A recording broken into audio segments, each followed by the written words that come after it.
Yeah. These old people. Someone's gonna carry on.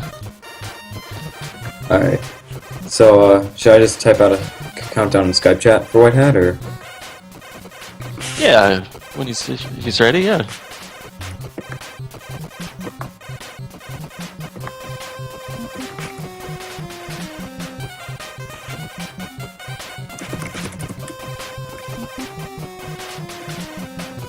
And go.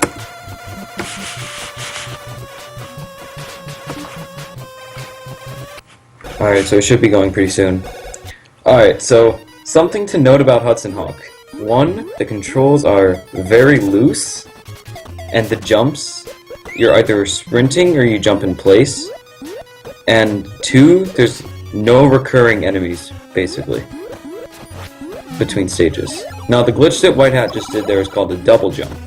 And how you do that is when you hold down B, you do a punch, and then if you press A 3 frames before the punch starts, you get a higher jump. And that's a 1-frame trick that he pulled off. Is that what he does? I was wondering. Yeah, that's how he gets past the crates at the beginning. You see him do that a couple times this run. Yeah.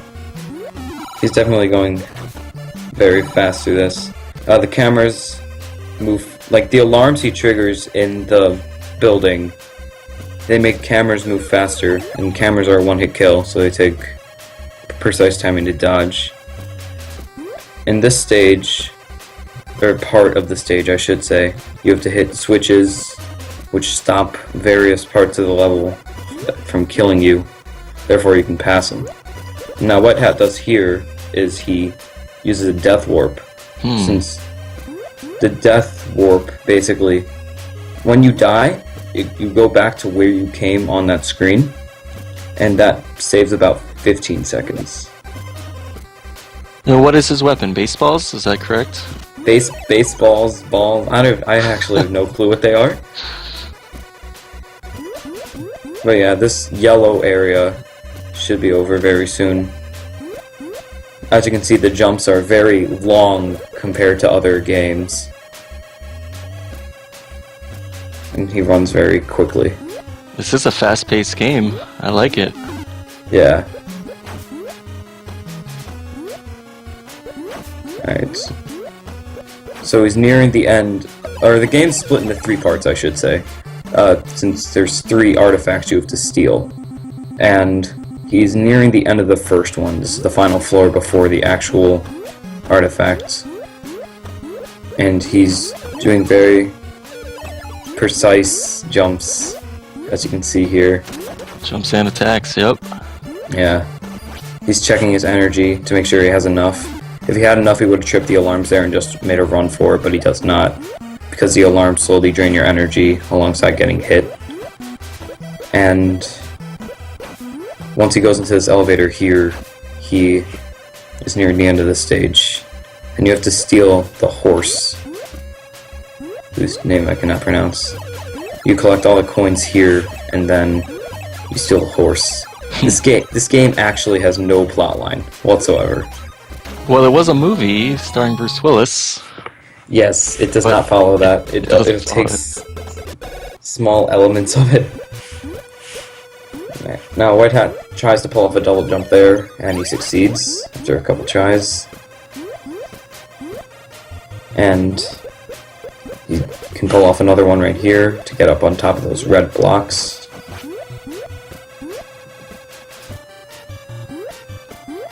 And he basically just goes through the level very fast.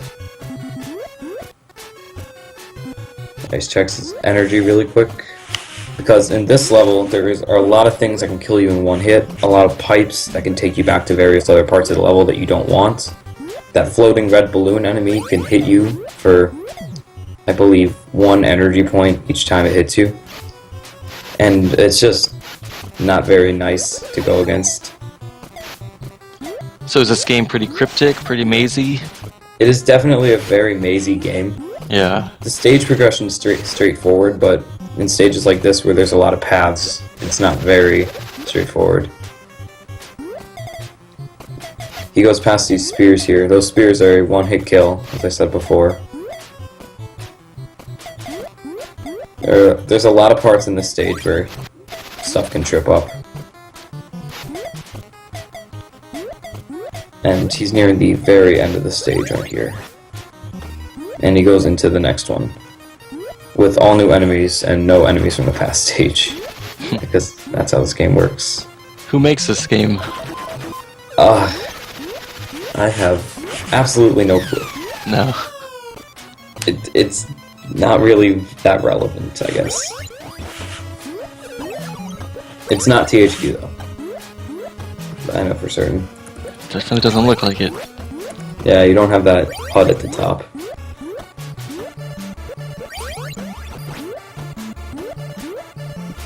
Now in this stage, in the blue area White Hat's in right now, those panels on the ground either trigger alarms or they spring you back up to the top panel, which depending on how far you are in this level of the stage, you can lose a minute or so just on here. And then he just speeds through this part very quickly.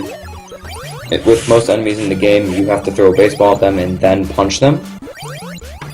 And the baseball freezes them and the punch actually kills them. That's jumping spear guy you can just throw 2 baseballs at and it's done. And he's starting to near the end of the second third of the game. You're very knowledgeable about this game. Have you tried to speedrun it before? That's a funny story actually. I wanted a free world record, so I looked on TMR's list of games, and I found Hudson Hawk as an action game that I couldn't find a speedrun for on Google. And I'm like, okay, let's run this game. And I got a time that's equivalent to double White Hat's time. And I thought I had a world record, but I didn't. So he had it before you did? Yes, definitely. Yes. Yeah, White Hat pulls off another double jump here, which allows him to skip the platforming section.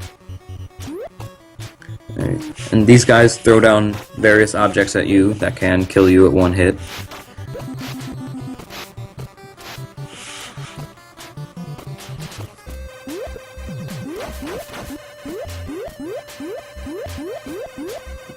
And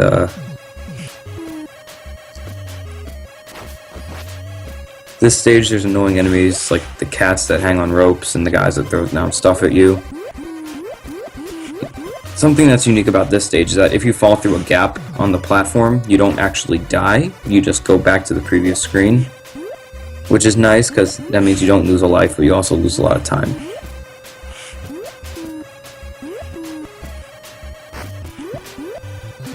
White Hat with the solid platforming. Yes.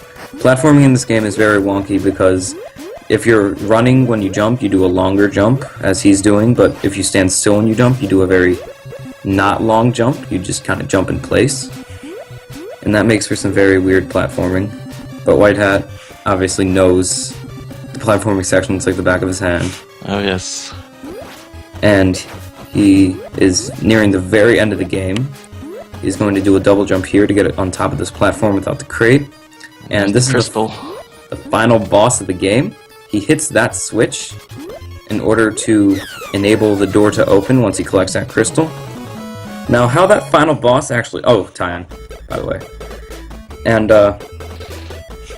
how the boss actually works, you're supposed to hit a switch which disables the fire, and then you hit the other switch which allows you to collect the crystal, and then you hit another switch which opens the door, and that's how you end the game. But the final boss has a gap where you can just jump in between the two things that instantly kill you, and you can just grab the crystal and finish the game, which is very nice. Just like that. Yes. Oh, you saved the economic fates. 8:15. That is only 30 seconds off of White Hat's world record. Which is definitely very good. BG. Well played, White Hat. Yeah, so that's Hudson Hawk. I thought there wasn't a worse game out here, but then I saw Conan. Oh man, you should try playing it. You truly respect evilness. Conan.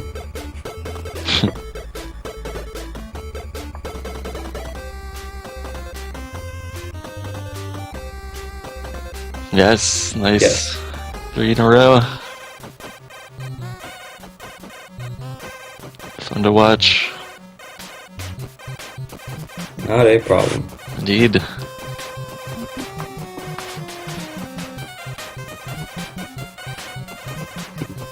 Kind of fun. Are we doing anticipation? Dash Galaxy and the Alien Asylum, it looks like. Oh, that's right, that's right.